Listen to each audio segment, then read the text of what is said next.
Today's affirmation: take a deep breath, exhale, and remember Godzilla is in each of us.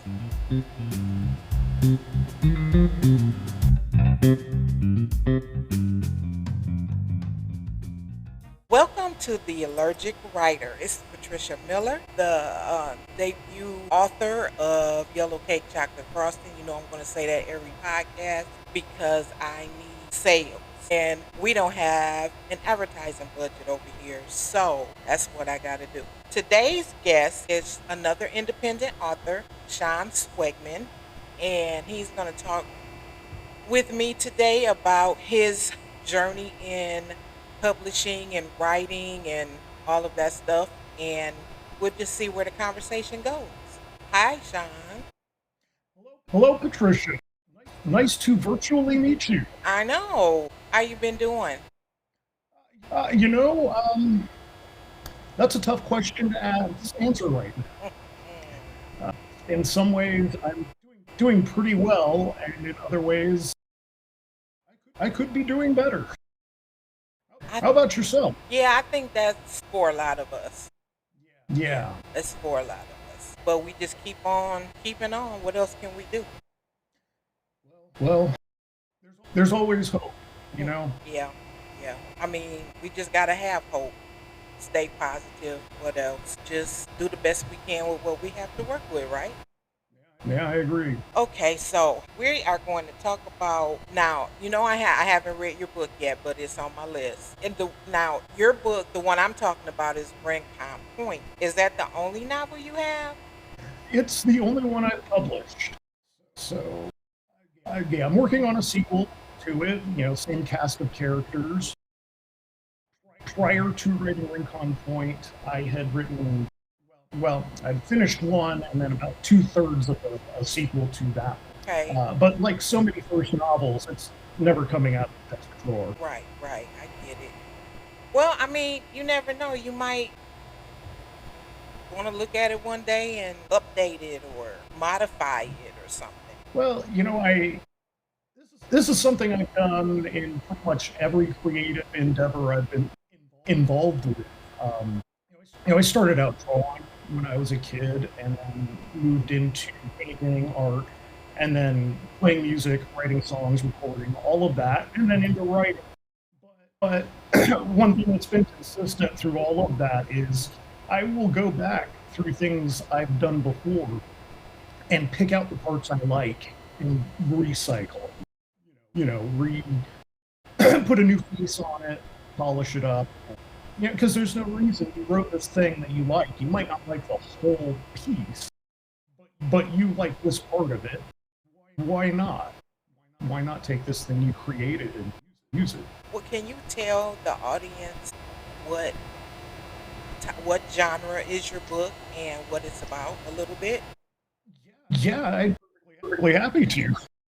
So, Rincon Point is your basic old-fashioned detective story, and it is set in Southern California, between basically in the coastal community along Ventura County and up into Santa Barbara County in the summer of 1991.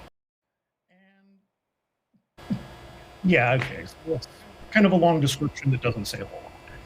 I specifically chose that time frame because I wanted to write a detective story before the popularity of the internet and smartphones. So I've said for years, if Tom Magnet or Jim Rockford had an iPhone, their shows would be 10 minutes long. You know, get that license plate. You got a camera, you're recording, you can video it. You want to look up records? You don't have to use a fake ID and a story with some clerk. You just go online. I don't dislike modern stories, modern detective stories with a tech feature, but tech isn't really my thing. And I really like the old stories that are more about shoe leather detective work. You get out and knock on doors, talk to people, and go places and make things happen. And so that was the kind of story I wanted to write with Rincon. And it's set up here mostly in Ventura County because so many great detective fiction stories take place in Los Angeles, sort of the city of noir. And Los Angeles is very close, but Ventura County has a different character. It's a much smaller population up here. They're just right around 1 million people, and we're about half the size of Los Angeles County by land. So, Los Angeles County has what, 25 million, maybe? I don't know. It's a lot. And this is a very different kind of place that hasn't been kind of the main location of a lot of detective stories set around here. It's more of a kind of, oh, every once in a while, some character has to go up to Ventura for something or whatever. I thought, this is my part of Southern California. This is where I lived when I was a child and where I live now. And I wanted to write about the place that I knew and loved. So, anyway, there you go. It's an old-fashioned detective story set in the past, before the internet, in a part of California that I find very deep. That's cool. And you know what? I really like the cover of Oh, thanks. I do, and it reminds me of those old film noir detective story. It has that mid-century modern look to it. When I was designing the cover, the idea I had in mind was I wanted something that looked like straight out of 1956. Because, a lot of that great noir detective fiction is from that era or identifiable with that era. And the pattern, the little dots you see on the cover, that's modeled after a pattern in fabric called atomic fleck. Yes. I And know so, it thank you. If you watch, these movies like LA Confidential, right, you'll find the slick detectives, like Kevin Spacey's character, will wear an atomic fleck sport coat. And it was only popular for a very short time. So it's one of those things that's very identifiable to that. And so that's kind of why I use that atomic fleck pattern and the colors and the fonts and everything to just kind of make it look like mid-century book cover design. And I had that idea years ago, actually before I even wrote this book. And I think it's really cool because I'm seeing that becoming a trend. You see a lot of new books coming out with those mid-century fonts and design elements. I mean, you look at it and you think, this has got to be 60 or 70 years old, and it came out like last year. So I don't want to claim that I started this trend. I definitely didn't, but I was hip to it. Yeah. On time. And I do think that's cool. As far as like design go in furniture and even homes and stuff like that, that's like my favorite time. Hmm. It is. I mean, I still will do some decorating, but I went to interior design school, and that was just my favorite thing. I go crazy about furniture and fabrics and decor and stuff like that. So I recognized it right away when I saw it, and I was like, oh, it's mid-century modern. It'll look cool just sitting up on the the bookcase. Hey, if people buy it for that reason, I'm totally okay with it. I know that. So what about the main character? What's his name? So the main character is named Terry Cahill, and he is recently unemployed investigative reporter in his late 20s. So, a lot of detective stories, when they start with a middle-aged detective. And, it's fine. Like, I'm middle-aged myself. I don't want to be ageist. But you get to a point where, like Bosch, right? I don't know if you read a lot of mysteries. Michael Connolly's Bosch series is one of my favorites.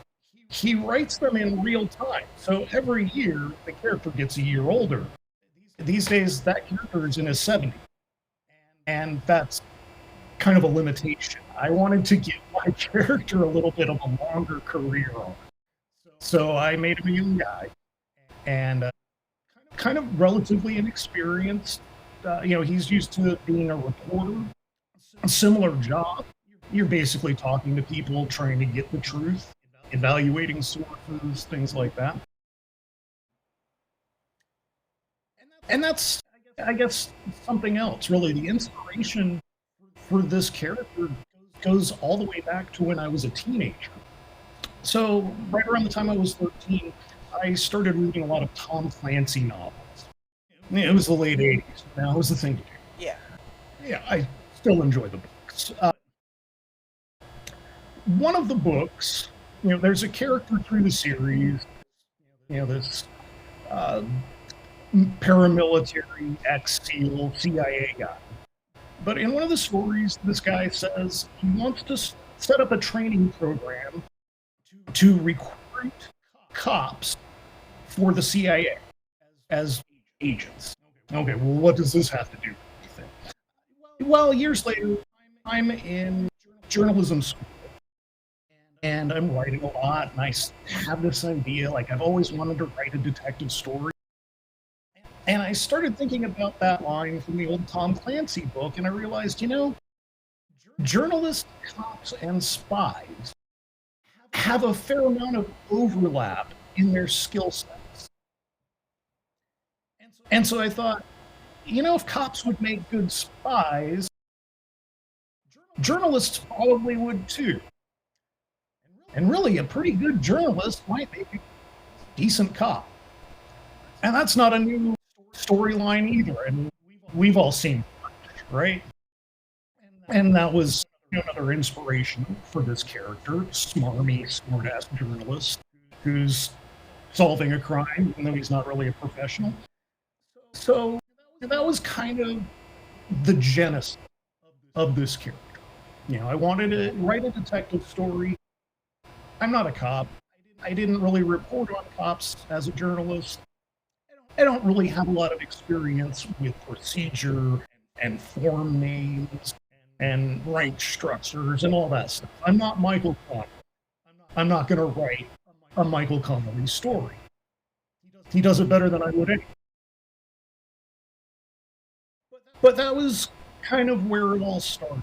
And then the details kind of filtered in. So I've talked about Bosch, one of my favorite series. One of my others is John Sanford's Lucas Davenport series, the Prey series. And so this was another path that, I enjoy these books, but I saw something that I was not going to do. So the Lucas Davenport character is what I call the rich guy. He drives a Porsche, sold a software company, and he's worth millions of dollars, wears fancy suits, but, he's a cop. So I said, yeah, I enjoy this. Kind of feels like wish fulfillment, especially the earlier ones. You create the world you want to. I think all of us writers are guilty of that. But I didn't want to do that. I didn't want to write a rich guy cop. I kind of wanted to go the opposite direction. I wanted to write about some broke ass, down on his luck dude. Some guy who appreciates the cheaper things. He likes crappy beer and beat up old cars.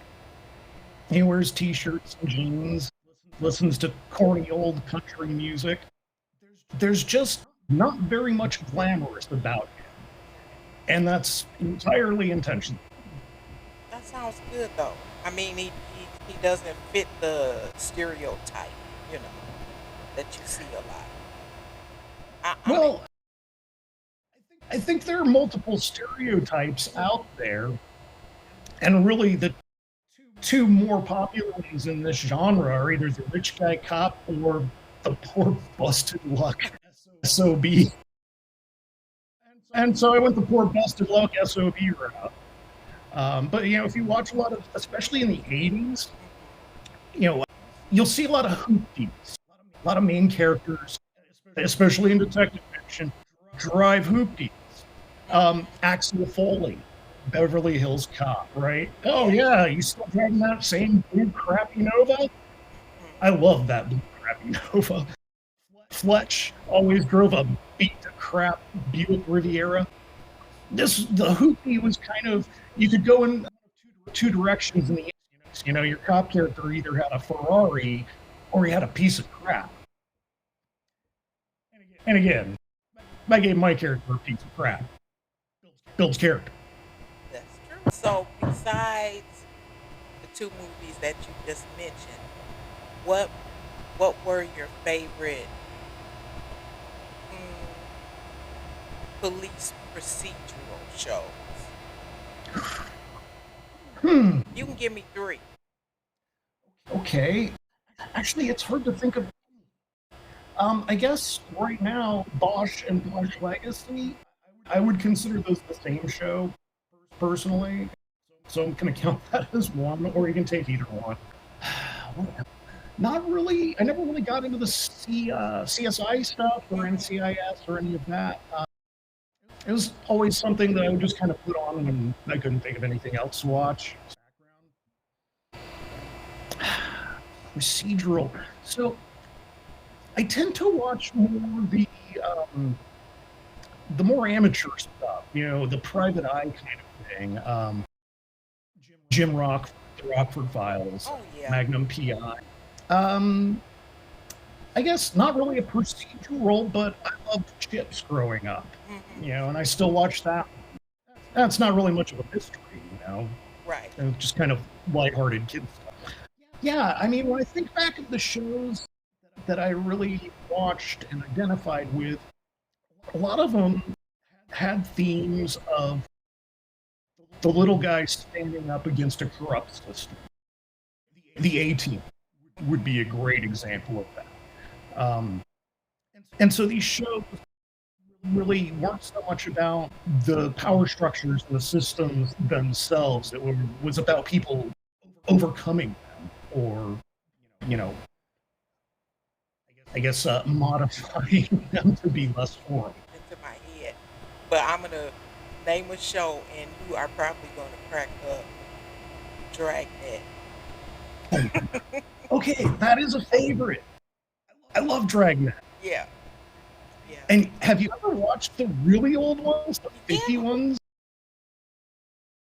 That's what I'm talking about. The They old are, ones from even black and white.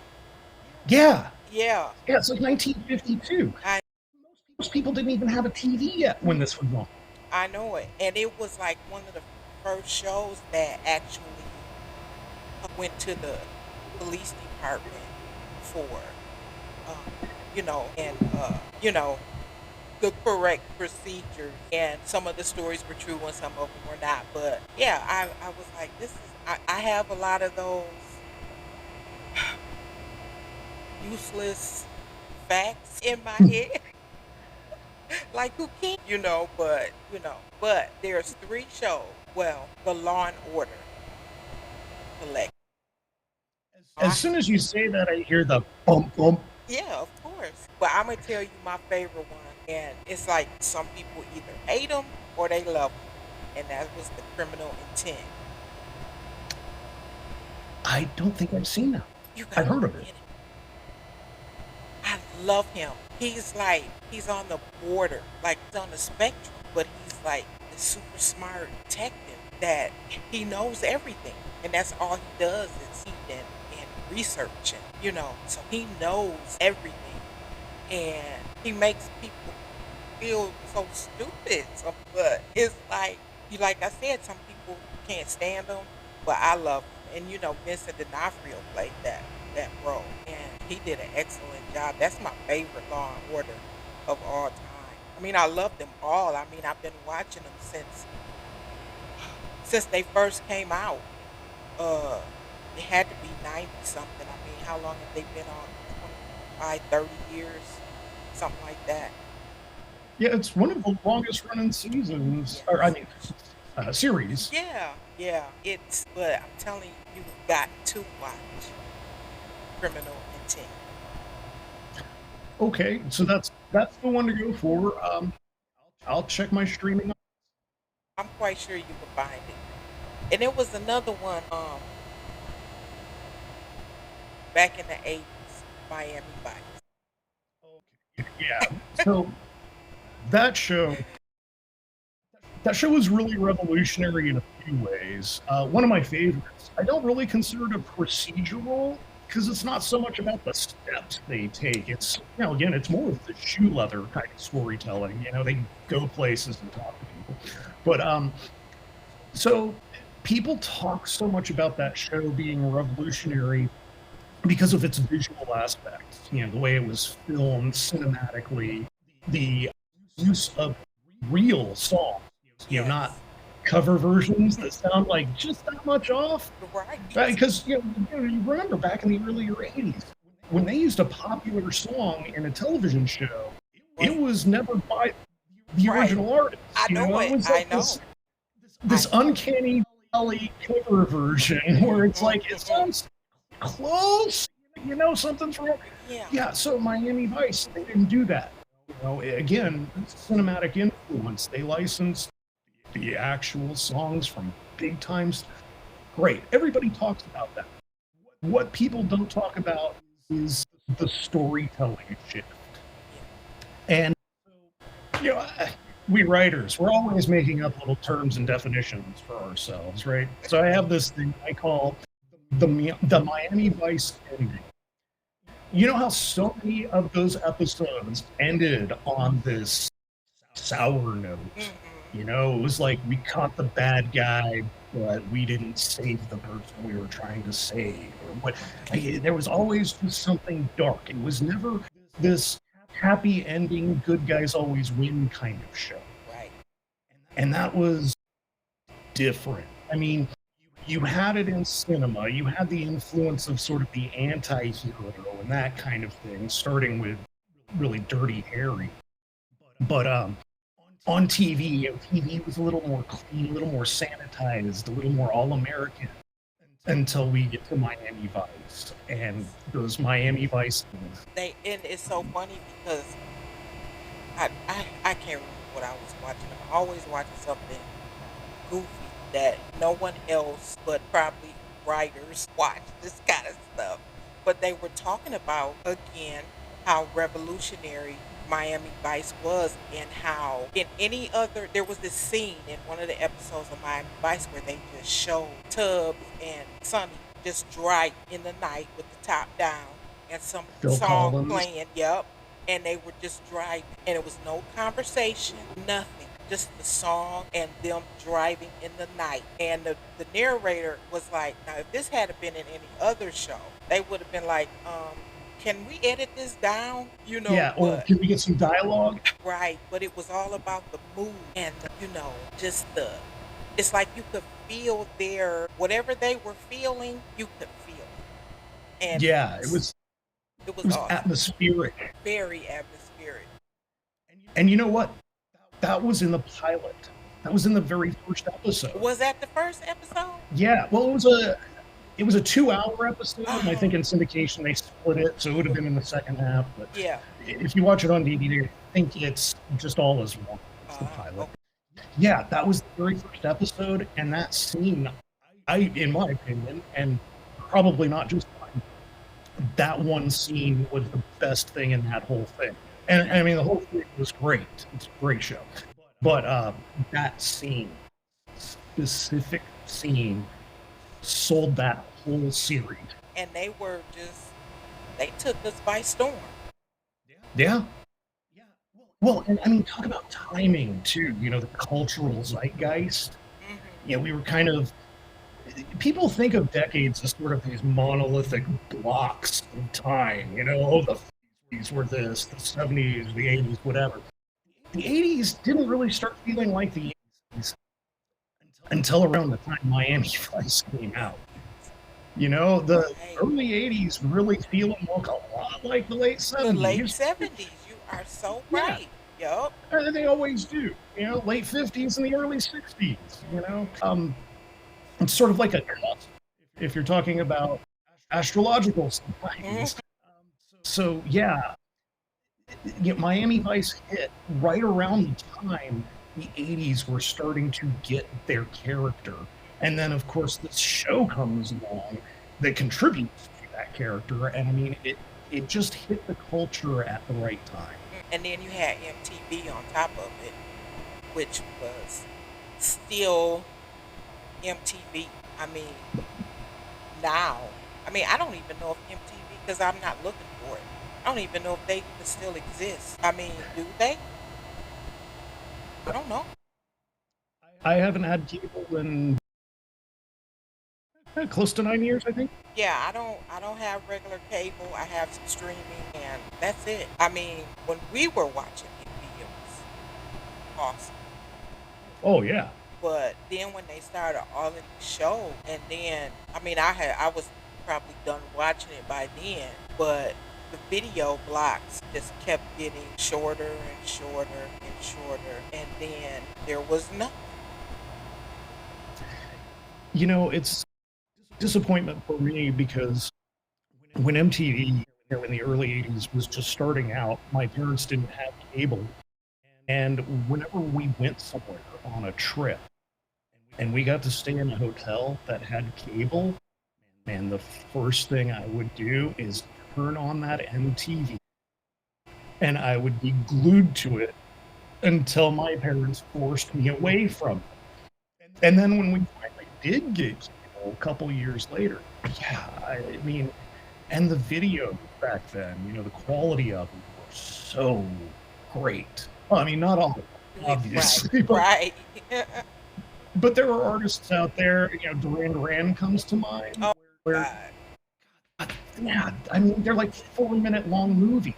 Matter of fact, I was looking at something about Michael Jackson and Thriller, and he was talking about how he wanted people to put more thought into their videos.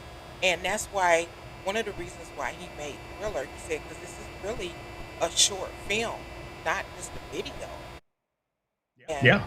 and he said that it was just like we need people need to put a little bit more thought into their videos. And I think he really started that, with the storytelling, all of that. Yeah. Oh yeah, and I mean, he had the budget for it too. Like, they went all out. You watch that video, just the number of people performing in it, Hmm. it's masterpiece to this day. I know, even the special effects. I mean, he looks kind of corny nowadays, but that mask or that makeup they did on him. But back then, that was like, oh my God, he went through all of that to look like that monster. But yeah, it was awesome. It was awesome. Yeah. Now, speaking of music, you used to play. Well, I still pick up the guitar. I still play around, but I'm not playing out. I don't have a band. I'm not playing music with other people. I really miss it.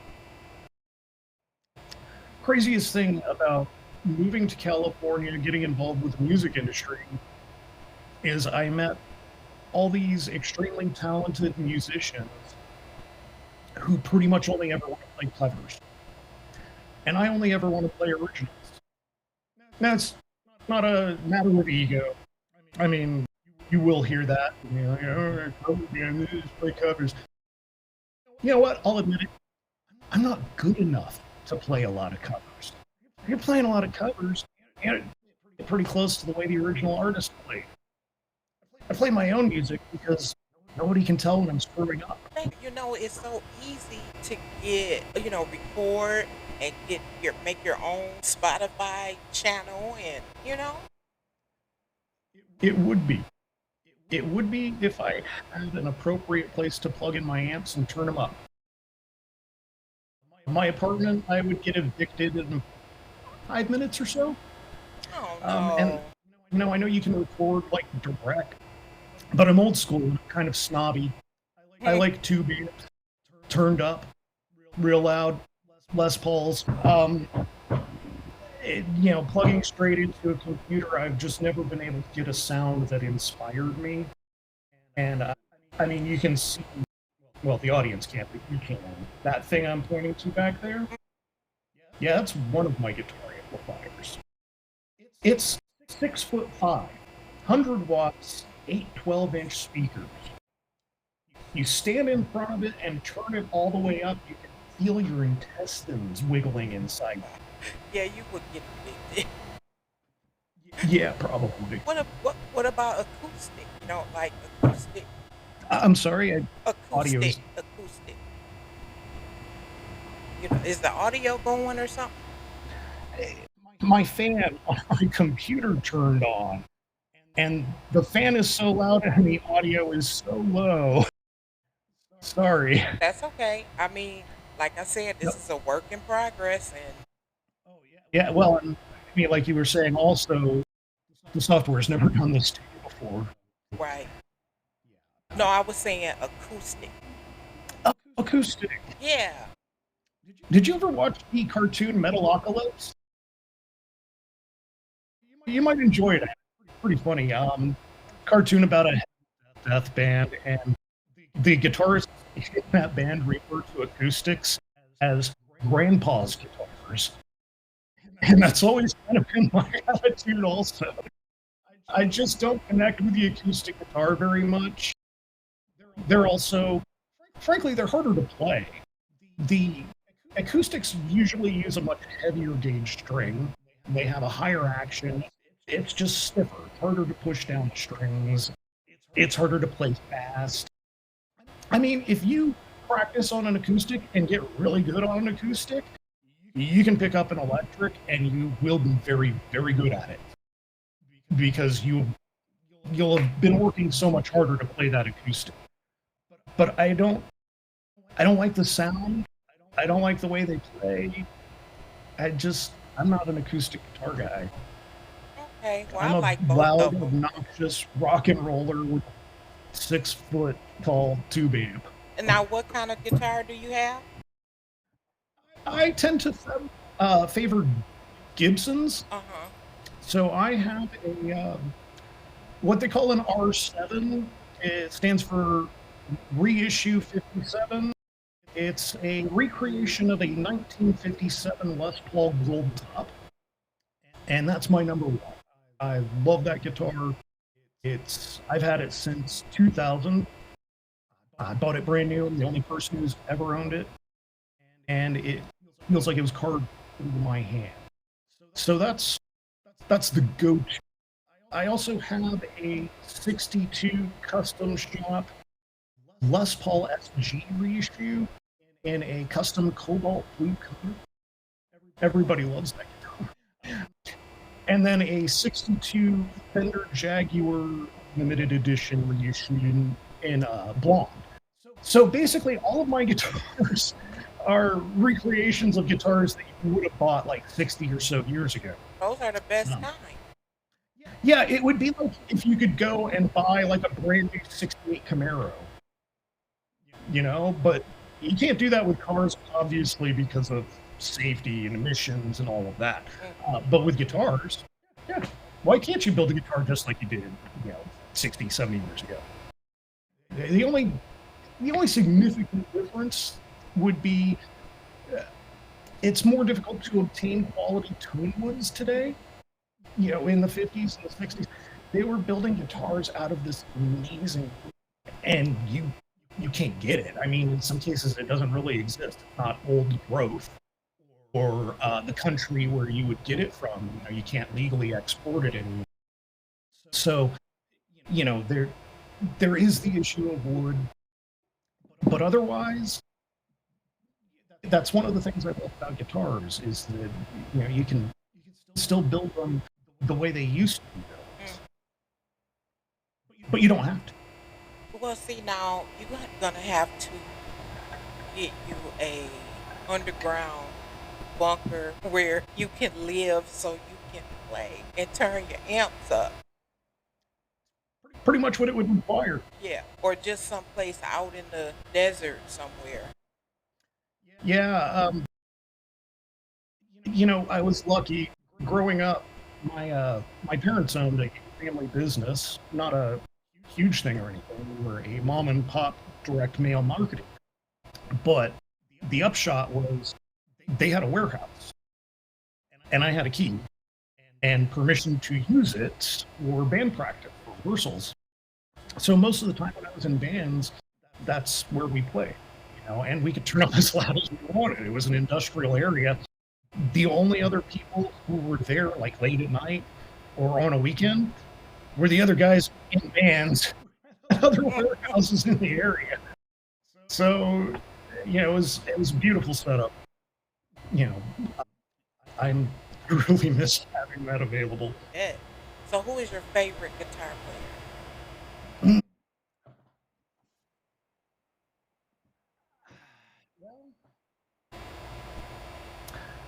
Joey Santiago of the Pixies. That'd probably be my number one all around choice. That's the guitarist I probably rip off the most. Big fan of Elliot Easton of the Cars. Uh, that solo in Just What I Needed, that's perfection. Who else? I'm not real huge on like the virtuoso guys, but Jimi Hendrix. I mean, yeah. Um, and then Stevie Ray Vaughan. My first concert was Stevie Ray Vaughan in Double Trouble in 1985, and that's something I brag about every chance I get. Dick Dale, that's another good one. Saw Dick Dale live in 2001. Who is he? Who is he? I don't know who that is, and I call myself a music star, but I don't even know who that is. Oh, Dick Dale? No. He's the surf rock guy. You know the song at the beginning of Pulp Fiction? Yes. Yeah. That's Dick Dale. Oh, okay. All right then. Well, I know who that is then. So And then tell me more. just one more. My friend Casey Hess. Oh, okay. So he's an independent musician out in Dallas. He was one of the principal songwriters and guitarists for the band Deuce New. He played guitar for Burton Brothers, and now he's doing his own thing as a solo artist. But fantastic songwriter, great player. Okay. Okay. Well, you know who I'm gonna say. Prince. Of course. I can't believe I forgot Prince. You know what it is? I don't think of Prince so much as a guitar player because the guy played like 28 What? instruments and all well. Yeah. I know. I know. But you know I have to say, and I'm gonna say this because I don't know if you ever heard this quote, but I mentioned it on podcast number 2 because we were talking about Prince, and whoever is listens to this podcast and whoever ends up following this podcast, that they probably should know that he's gonna be mentioned a lot. So don't get tired of him. But anyway, there was this quote, and it was years ago, of course, way before he passed. It was an interviewer um, interviewing Eric Clapton, and the interviewer asked, "So, how does it feel to be the best guitar player in the world?" And he said, "Well, I don't know. Ask Prince." And I was like, "How awesome!" That now, and I'm not taking anything away from Eric Clapton either because we know he's fire. But Yeah, but Prince would smoke his ass right off the stage, and you and I both know it. We've all seen that clip from the Rock and Roll Hall of Fame of yes, him playing the solo for While My Guitar Gently. I can watch beautiful. that like over and over and I over. know, I know, I know. And the last time I watched it, I did watch it over and over. Me too. So of course he's my number one, and I don't know the man's name, and I think it's Eddie something, but he played with Parliament Funkadelic. Anyone who can get on stage with George Clinton, pretty much automatically bad. Yeah, yeah. So whatever his name is, it's Eddie something. His last name escapes me. If anybody is listening and knows who it is, can you put the name in the comment section? Thank you. And my next one, and if you know who the Time is, it's the guitar player for the original Time. His name is Jesse Johnson. If you don't, you need to go listen. That man can play. Prince respected him, so he can play. So I'm not 100% sure of this, but when I worked at Guitar Center, I think I might have worked with his wife when I was in marketing at Guitar Center. I know that I worked with somebody who was married to a member of the time, and I think it was a guitar player who had played with the band. Interesting. Does anybody feel like doing any research? I'm going to be tapping around when we're done with this call. Man, so this is the thing. Gosh, I don't think about these things like making lists of my favorites or whatever. So you ask me and I freeze out. Like, I can't think of anything. But now they're starting to roll it. Nile Rodgers. I mean, he Good. Like, yeah. Yeah. Those that riffs rhythm and stuff in when he was playing with she. Mm-hmm. Yeah, just the riff from Good Times. Yeah. He's amazing. They have their music was so just, it hit so many different feelings. Like it was like you were like grooving, chill, just whatever, all at the same time. They were awesome, and I still do listen to them sometimes. Oh yeah. Yeah. The new I've people, got them in my playlist. I don't know too much about new people unless it's, I don't know if it's the proper term nowadays, but unless it's underground, I don't know, people you find on Spotify that are not on the radio, because I don't listen to the radio, so I look for people on Spotify that I never heard of, so I could get some real music. Yeah, unfortunately, terrestrial radio, there's just not a lot there. If you go outside the popular music channel, Eddie Hazel, sorry, I had to say it. Eddie Hazel. Oh yes. I'm gonna look him up. Okay. Yeah. If you like jazz, like you can probably find one or two good jazz stations around. If you like classic, So if I listen to radio, those are the stations I usually go for. I don't want to hear the same pop artists just kind of over and over again in these huge commercial breaks, and just most of the time I just connect my iPhone, pick a playlist, and just play through what I already have, which is the total old person thing to do. Right. Like, I'm done finding new music, I just want to listen to mine. It's that Gen X thing. You listen to the same stuff that we've been listening to since we were 5 years old, and that was it. I mean, that was literally my hobby as a kid. I would be a little kid, not. I would get money from my mom or my grandparents, and there used to be record stores in walking distance, and I'd take my little money and I'd go to the record store and I buy those 45. Some people are not going to know what I'm talking about, for 98 cents. And I mean, I had boxes of them. When I got older, I started buying albums, but my mom would buy albums, and she would buy me albums. She is the one that got me into music like I am. But she would always say I took it beyond what but she would listen to everything from Motown to the Beatles to the Righteous Brothers to Miles Davis to, so I just went beyond. So as I got older and the more records I got, I would, and my friends, they just didn't know what to do with me. They just kind of roll their eyes at me because I have a box and a half probably of 45s, and I would catalog them by record label and not alphabetical order, but record label. what elementary age kid cared to catalog their records like record label? So, did you have one of the little suitcase record Yes, players? I did.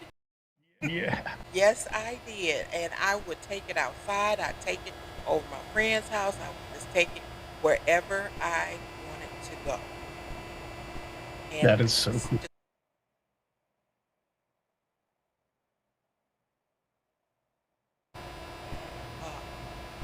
actually, it was two songs that I'm going to mention that in the fourth grade we had no business listening to, but I don't know. Our mom she didn't really pay attention to the words or whatever, but there was a song called Sexy Ida by Tina Turner. This was when she was still with Ike. It came out in 1974. And then the other one everybody knows, this was Lady Marmalade by Patti Oh, LaBelle. And that came out of that. And man, I'm telling you, I would play those two records in the fourth grade. Oh well, that's just how it was. But yeah, it's a Gen X thing, you know. it is. I think a lot of us revisit the music, the shows, the movies, the video games, the books, like all of that stuff we grew up with is kind of our comfort food. And of course, we've always, I think, as a generation, kind of felt like we were screwed out of the gate. And I think there's an element of that. I think that that desire to kind of retreat back to a, a time with fewer responsibilities and worries is particularly attractive. Not that other people who are outside of our particular age bracket don't feel those things. I think maybe they're just a little bit more profound for our generation. But we experienced a lot of change. Mm. We are the generation with one foot in both worlds. The past and the near future. It's boomer residue that we had to unlearn some of that stuff. So we're kind of like maybe not so much in the middle, but with trying to be um, more open minded, unlearning some things that we used to do or say or whatever all the time that was normal and actually it wasn't. We have a lot of unlearning to do, and because that boomer generation, that some of them are still stuck to those thoughts and those ways, and they're not giving them up. They're not letting go. No, worse than that. They seem pretty desperate to try and preserve those things at all costs, regardless of whether the people who will actually have to experience them after they kick off want it or not. There's a lot of cultural elitism. I mean, everywhere, but particularly in the generation that preceded us. Honestly, I mean, my parents they're wonderful. I think I make a distinction between the first half and the second half of that generation Hmm. because the older boomers grew up in a much different environment from the Yes. later boomers. Yes. There's a huge difference between becoming college age in 1965, Mm. when the economy is pretty solid, to 1975. And if your experience, in those years, those formative years, is an America of abundance and opportunity, I think that's going to shape your worldview in a very different way from somebody who was coming of age during the 70s. You've got Vietnam winding down, Watergate going on, the economy swirling around the toilet. And it was a stark contrast to the feel in America in that immediate war era, where it was optimism, onward and upward and all that. The 70s, for a lot of people, really felt like a decline in American power and prestige. It felt like the American dream was starting to slip out of reach. And I think that has a lot to do with why the younger boomers are frequently a bit less entitled than the older ones, the ones who grew up where it felt like the whole country was just built to cater to them. I see that. I can see that. I feel like our generation, and I'm at in the first half, and I feel like we're well, and then I guess you could say it depends on how you were raised, but I don't feel like we were entitled at all. You know, we had to, you know, go through those. If you had a single mother, your kid was a latchkey. You don't, and I can remember being home or going home after school at 12 years old and being home by myself. I mean, I wasn't going to burn the house down, but see, I knew how to cook and all that stuff at 12 years old. Kids now, I don't know who, I don't know of anybody with kids that age that let their kids stay at home by themselves. And it's like just a whole totally different. We had, I guess, we had responsibilities because we didn't have anybody to stay home. Our mom didn't stay home. She had to go to work. Okay, I think the computer is trying to tell me something. Your video froze up. Yeah, Sorry. it did. Okay, now we can't access your video. So yeah, this thing has really gave me grief. So I guess I'm so sorry. we're probably gonna cut it because it just really messed with me all day today. Well, I would be delighted to do this again if you want to give it another try. I'm Um, going to look. It says this may be due to I try closing all other apps. Okay. It looks like it's still recording, but we're gonna just say good night and hopefully, I'm just gonna see what it is and edit out whatever if I have to edit out. So Sounds good. so if the audience heard that, that's okay. Like I said, we're in a work in progress situation here.